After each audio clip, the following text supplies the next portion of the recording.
Katika majengo ya Shirika la Nyumba la Taifa kumekuwa na baadhi ya watu ambao si waaminifu.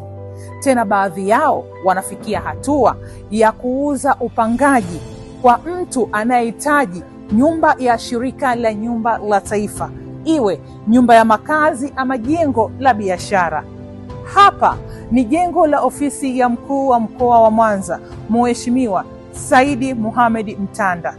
Nataka nimsikie yeye anasemaje kuhusiana na hili na yapi ambayo yeye anawahusia wale wenye tabia hizi.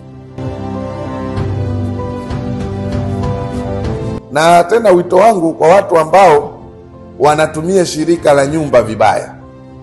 Yeye amepangishwa, halafu anaondoka anampangisha mtu mwingine. Ni kinyume cha sheria, na ikibainika unafungwa kabisa. Kwa hiyo sisi mpangaji wetu ni yule ambaye tumempangisha.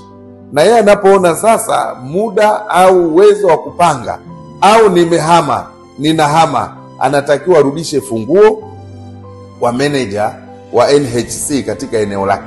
Halafu manager atatangaza nyumba hiyo, halafu mpangaji mpya atakwenda kuingia mkataba.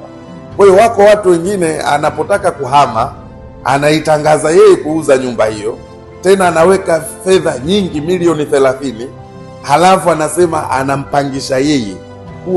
Huo ni uvunjifu wa sheria. Kwa hiyo wito wangu kwa wapangaji wote, kuzingatia sheria, kuzingatia masharti ya upangaji, lakini pia wanapotaka kuachia nyumba watoe taarifa kwa mamlaka za NHC ili mamlaka iweze kutimiza wajibu kwa kufuata mchakato unaotakiwa ili kumuingiza mpangaji mpya.